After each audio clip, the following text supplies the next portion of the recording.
ED को ultimatum दे दिया है, अगर आप इसी तरीके से काम करने वाली है तो हम आप पर बैन लगा देंगे। जी हां, कुछ इसी तरह से ईडी को लताड़ा गया। छत्तीसगढ़ के पूर्व आईएएस अधिकारी अनिल तुतेजा की याचिका पर सुनवाई करते हुए सुप्रीम कोर्ट ने कहा कि झूठे मनी लॉन्ड्रिंग केसेस को हम अब खारिज करना शुरू करेंगे, जैसे कि सेक्शन 498A में करते हैं। जस्टिस अभय एस ओका और जॉर्ज मसीहा ने यह कहा है कि पीएमएलए केसेस में ईडी जिस तरह से काम करती है उसके कंडक्ट का निरीक्षण या ऑब्जर्व हम अब करेंगे और उसके बाद हम सुनवाई करेंगे। उन्होंने यह भी कहा कि अगर इस तरह से पीएमएलए कानून का इस्तेमाल होगा तो अब इन केसेस को खारिज करना हम शुरू कर देंगे।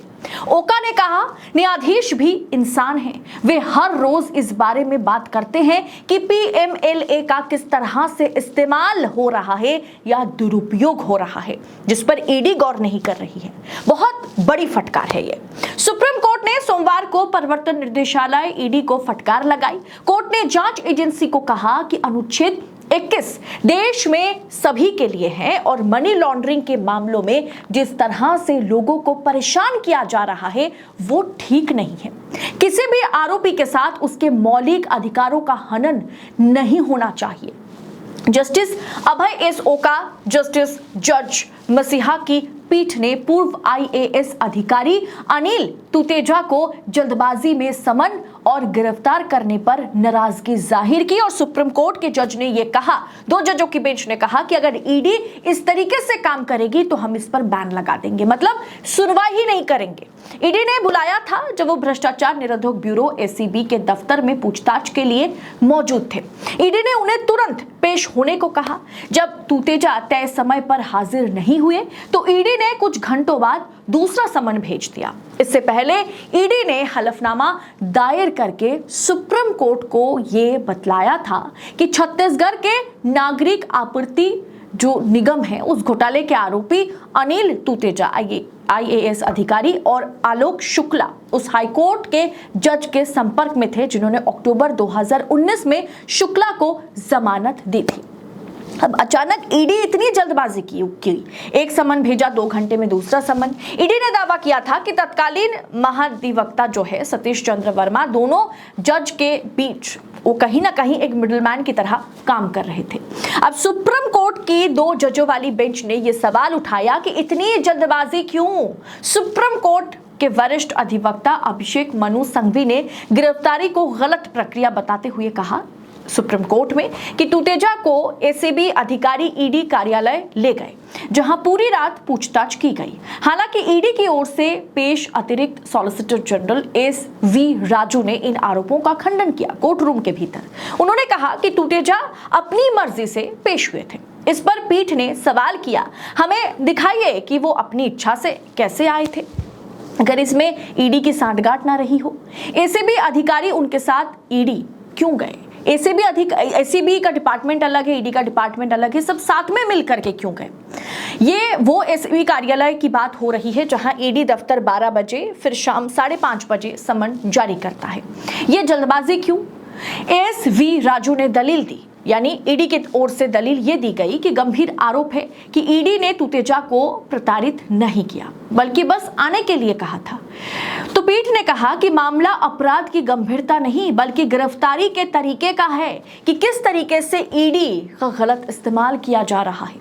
पीठ ने ईडी को यह बताने का निर्देश दिया कि तुतेजा के खिलाफ किस समय समन जारी किए गए और किस समय उन्हें तालीम किया गया, उन्हें बुलाया गया। अदालत ने यह भी जानना चाहा कि ईडी को कैसे पता चला कि आरोपी एसीबी कार्यालय में है, यानी एसीबी कार्यालय में उनकी जांच पड़ताल चल रही है। फिर ईडी ने उनको पहला समन भेजा, वो जवाब नहीं दे पाए तो 2 घंटे के भीतर दूसरा समन भेज दिया। यह जल्दबाजी ईडी को करने की क्या जरूरत थी जब वो ऑलरेडी एसीबी हेडक्वार्टर में बैठकर पूछताछ या सवालात जो उनको किया जा रहा था उसका वो जवाब दे रहे थे। 2 बार समन करने की जल्दबाजी क्यों ईडी ने दिखाई? आईपीसी में आतंकवाद या गंभीर अपराधों के मामलों में ऐसा नहीं होता और ऐसा क्या केस है जिसके तहत ये हरकत ईडी करती हुई नजर आई थी? कोर्ट ने कहा कि वो इस तरीके की हरकतों पर सख्ती से पेश आएगा और संबंधित अधिकारी के खिलाफ कार्रवाई भी करेगी। अतिरिक्त solicitor general S V Raju, जो कि ईडी के पक्ष है, उन्होंने अदालत को यह बताया कि पहले ही एक सर्कुलर जारी कर अपने अधिकारियों को अजीब समय पर पूछताछ नहीं करने को कहा है। इसके बाद अदालत ने उन्हें गिरफ्तारी के तरीके पर एक हलफनामा दायर करने को भी कहा। सुप्रीम कोर्ट की 2 जजों वाली बेंच ने ये सवाल उठाया कि जल्दबाजी तो छोड़िए, अब ईडी अगर सिर्फ इस तरीके से काम करेगी तो हमें ईडी के इस तरीके का सुनवाई पर रोक लगानी पड़ जाएगी। पीएमएलए कानून का इस्तेमाल या भरपूर दुरुपयोग हो रहा है। यह टिप्पणी शायद सुप्रीम कोर्ट के उन हालिया फैसलों की ओर इशारा करती है जिनके जरिए मनी लॉन्ड्रिंग विरोधी कानून के कुछ कड़े प्रावधानों को शिथिल किया गया है। अब दोस्तों, सवाल तो सुप्रीम कोर्ट के बड़े बड़े जजेस उठा रहे हैं कि आखिर ईडी का अगर इस तरीके से इस्तेमाल ईडी के पास जो शक्तियां हैं उसका इस्तेमाल अगर विपक्ष शासित प्रदेशों में किया जाता है, बड़े बड़े ऑफिसर्स, आला ऑफिसर्स को परेशान करने के लिए, बड़े बड़े नेताओं को परेशान करने के लिए किया जाता है, तो हम इस प्रकार की सुनवाई पर रोक लगा देंगे जैसे हम 498A में करते हैं। हम इस तरह की सुनवाई नहीं करेंगे जहां जल्दबाजी में आप किसी को गिरफ्तार करते हैं, उसको जेल में रखते हैं, उनके खिलाफ सबूत इकट्ठा नहीं कर पाते। ये सब कुछ दिखाता है कि ईडी अब निष्पक्ष तरीके से जांच करना तो दूर की बात, उल्टा ईडी सिर्फ और सिर्फ राजनीतिक प्रोपेगेंडा के तहत काम करती हुई नजर आ रही है और ईडी को हर रोज सुप्रीम कोर्ट की ओर से लताड़ या कहीं ना कहीं बेइज्जती का सामना भी करना पड़ रहा है। उसके बाद भी ना तो ईडी के अधिकारियों को समझ में आ रही है कि क्या करना चाहिए, क्या नहीं करना चाहिए, और बीजेपी सरकार या मोदी शाह पर जो आरोप लगता है कि वो ये दोनों ईडी का भरपूर दुरुपयोग करते हैं, वो हर रोज हमें देखने को मिल रहा है। लेकिन इस पर क्या अंकुश लगेगा? जैसे सुप्रीम कोर्ट ने एक तरीके से धमकी दी, अगर ऐसा चलता रहा तो ईडी जो केसेस लेके आएगी हम उस पर सुनवाई ही नहीं करेंगे, हम सुनवाई को खारिज कर देंगे। क्या ये ईडी को एक तरह से सुप्रीम कोर्ट की ओर से धमकी दी जा रही है, अल्टीमेटम दिया जा रहा है, क्या चेतावनी दी जा रही है? अगर इस प्रकार से ईडी काम करेगी तो ईडी की शक्तियां कम कर दी जाएगी या ईडी को बैन कर दिया जाएगा, ईडी के तमाम केसेस पर सुप्रीम कोर्ट में सुनवाई नहीं होगी। आपको क्या लगता है? क्या आपको लगता है कि लगातार सुप्रीम कोर्ट के तमाम जजों के इस तरह के बयान के बाद भी अगर ईडी सुधर नहीं रही है तो शायद ईडी किसी के इशारे पर काम कर रही है?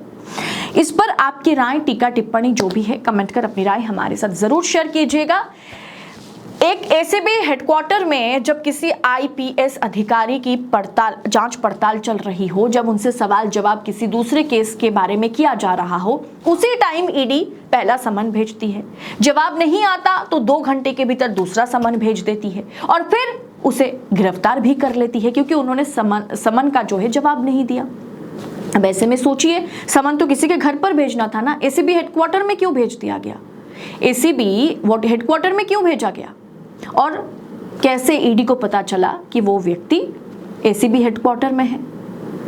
ये जल्दबाजी क्यों की गई? ऊपर से ईडी किसी तरह का पुख्ता सबूत दिखाने में भी अक्षम रही। ऐसे में ये प्रोपेगेंडा है या वाकई ईडी कार्रवाई कर रही है? इस पर आप टीका टिप्पणी जो भी आप इस पर सोच रखते हैं कमेंट कर हमें जरूर बताइएगा। बाकी ऐसी तमाम खबरों पर देश नीति गौर कर सके, आप तक ऐसी खबरें पहुंचा सके, इसके लिए चैनल को सब्सक्राइब जरूर कीजिएगा। फिलहाल इस रिपोर्ट में इतना ही, जल्द होगी आपसे मुलाकात। बहुत बहुत शुक्रिया। जय हिंद, जय भारत।